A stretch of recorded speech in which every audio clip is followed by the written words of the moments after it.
ರೀ, ಈ ಸಲಿ ನಾಗರ ಪಂಚಮಿ ಹಬ್ಬಕ್ಕೆ ನಾವು ಯಾವ್ದಾದ್ರು ದೇವಸ್ಥಾನಕ್ ಹೋಗೋಣ. ನನ್ ಫ್ರೆಂಡ್ಸ್ ಎಲ್ಲ ಕುಕ್ಕೆ ಸುಬ್ರಹ್ಮಣ್ಯ, ಘಾಟಿ ಸುಬ್ರಹ್ಮಣ್ಯ ಅಂತ ಎಲ್ಲಾ ಕಡೆ ಸುತ್ತಾಡ್ತಾ ಇದಾರೆ.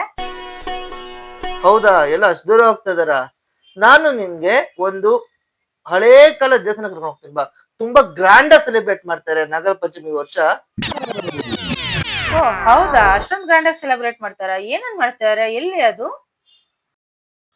ಅದೇ ನಮ್ ಉತ್ರಳ್ಳಿ ಕೆರೆ ಎದುರುಗಡೆ ದಿನ ವಾಕಿಂಗ್ ಮಾಡ್ತೀವಲ್ಲ, ರಜತಾದ್ರಿ ಪ್ಯಾಲೇಸ್ ಪಕ್ಕ ಉತ್ರಳ್ಳಿ ಸರ್ಕಲ್ ಇಂದ ಕೇವಲ 100 ಮೀಟರ್ ದೂರ ಐತಲ್ಲ, ದೊಡ್ಡ ಹಳ್ಳಿ ಮರದ ಕೆಳಗಡೆ ನಾಗಕನ್ನಿಕಾ ದೇವಸ್ಥಾನ ಅಂತ. ಅಲ್ಲಿ ಈ ವರ್ಷ ತುಂಬಾ ಗ್ರ್ಯಾಂಡ್ ಆಗಿ ನಾಗರ ಪಂಚಮಿ ಮಾಡ್ತಾ ಇದಾರೆ. 15ನೇ ತಾರೀಕು ರುದ್ರಾಭಿಷೇಕ, ದೀಪಾರಾಧನೆ.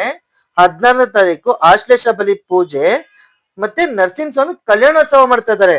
ಮತ್ತೆ 17ನೇ ತಾರೀಕು ರಾಜಬೀದಿಲಿ ಮೆರವಣಿಗೆ ಆಗತ್ತೆ, ಎಲ್ಲ ಅಲಂಕಾರ ಆಗಿ. ಸೊ ಅಲ್ಲೇ ಹೋಗೋಣ, ತುಂಬಾ ಚೆನ್ನಾಗಿದೆ, ತುಂಬಾ ಇತಿಹಾಸ ದೇವಸ್ಥಾನ ಅದು. ಅಲ್ಲೋದ್ರೆ ತುಂಬಾ ಒಳ್ಳೇದಾಗತ್ತೆ ನಮ್ಗೆ. ಹೌದಾ, ಹಾಗಾದ್ರೆ ಇರಿ ನನ್ ಫ್ರೆಂಡ್ಸ್ ಎಲ್ಲಾರ್ಗು ಹೇಳ್ಕೊಂಡ್ ಬರ್ತೀನಿ, ಮತ್ತೆ ನಂಗೆ ಗೊತ್ತಿರೋರು ಎಲ್ಲಾರ್ಗು ಹೇಳ್ಕೊಂಡ್ ಬರ್ತೀನಿ ಈ ವಿಷಯನ. ಸೊ ಎಲ್ಲಾರು ಹೋಗೋಣ, ಓಕೆನಾ? ಸೊ ಗೊತ್ತಾಯ್ತಲ್ಲ, ಡೇಟ್ ಸೇವ್ ಮಾಡ್ಕೊಳ್ಳಿ. 15, 16, 17 ನಾವು ಬರ್ತಾ ಇದೀವಿ. ನೀವು ಬನ್ನಿ. Thank you. ವಂದನೆಗಳು.